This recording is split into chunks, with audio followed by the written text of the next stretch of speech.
Well, welcome back into the mid-Norfolk farm garden, and this is our conservatory, which comes off the eastern aspect of the old farmhouse here.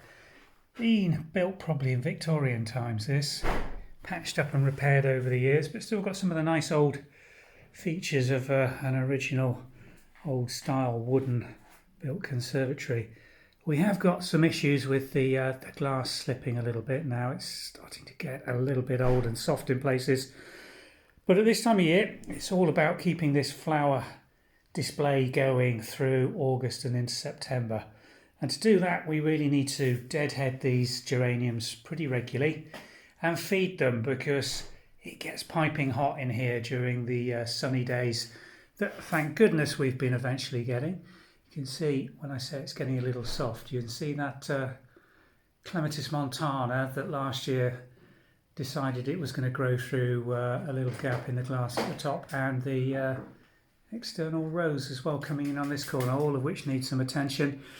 But that's for another day. Right now what we need to do is get into this conservatory, start removing some of the dead heads on a lot of these pelargoniums and geraniums, and then getting up onto the top shelf.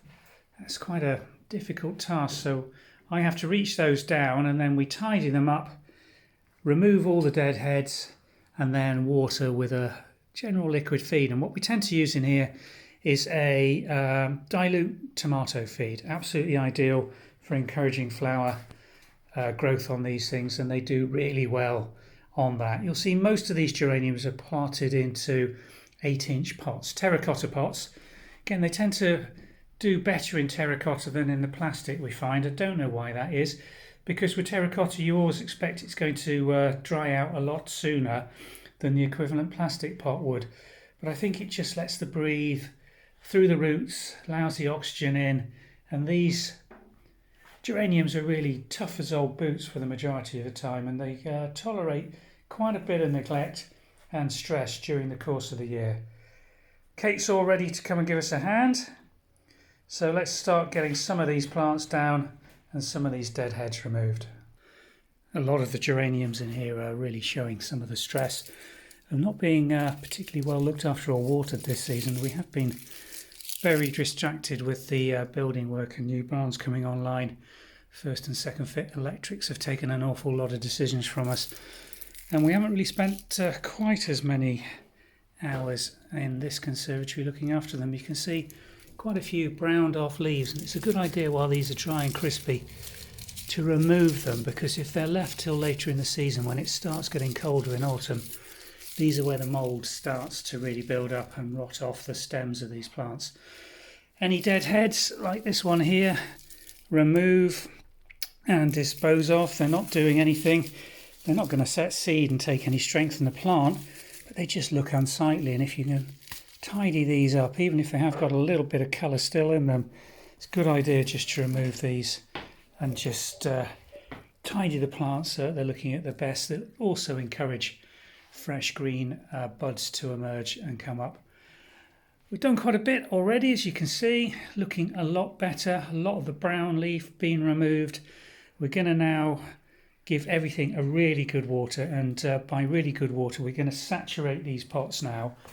I want them completely drenched right the way through to the base of the pot, so we don't miss any of this compost. If you've got any dry areas that you're missing in these, then the roots just are going to die back in that area, and that will encourage disease at a later stage. So you need to keep the compost really well watered when you are watering. Doesn't matter if you are letting it then dry out almost continually or thoroughly before you re-water. And the other thing we're going to add to these watering cans, you can see they've got a good dose of duckweed that's coming out of our water tank just to the side of here. Can't do anything about that, but I'm not worried about it. It will just die off, as you can see here on the surface of this tomato plant, and break down. It's like a liquid seaweed feed almost that's going in, but we are also adding a measure of this to these 1 gallon cans, just to keep these plants flowering throughout the rest of the season. I'm happy it's still giving us a lovely flush of colour. Might need to rearrange some of these plants so that they're in a little less clashy order on here. I've got pinks and scarlets. My favourite one of all these is the what was used to be called Shocking Red. I think they've actually renamed this now, but it's this very reliable, short, stocky growing geranium that is very good in a conservatory on a shelf arrangement like this, whereas others, you can see this one in the corner, has a very more elongated, leggy growth habit with bare stems at the base, which every season you're left having to cut that one right down. We mix these with some scented geraniums just as you're brushing past. These don't flower particularly well. They do give you an initial flush of colour. Usually just once a year they come into flower with very fine little purple flowers. The rest of the year they're grown just for their scent. But they do have good structure. These are sometimes grown in England as bedding geraniums or pelargoniums, grown outside in borders over the summer months and then brought back in. We use them to produce some structure and a permanent green. This very nice deeply serrated foliage on here really does give a little bit of added interest into it. Got a little basil plant down there, just a supermarket pot which was split and planted out. I always found basil does best slightly shaded. If you have it in a full sun, it tends to brown off pretty quickly, so that's my basil reserves for the summer. Along the front we've usually got just pure dark red geraniums, but this year, as I say, we've mixed in a few tomato plants which are looking very scrappy at this time of year, and some whites. So not the usual big display that we have here, but nonetheless still giving us a splash of colour from the main house looking back. Thanks for watching.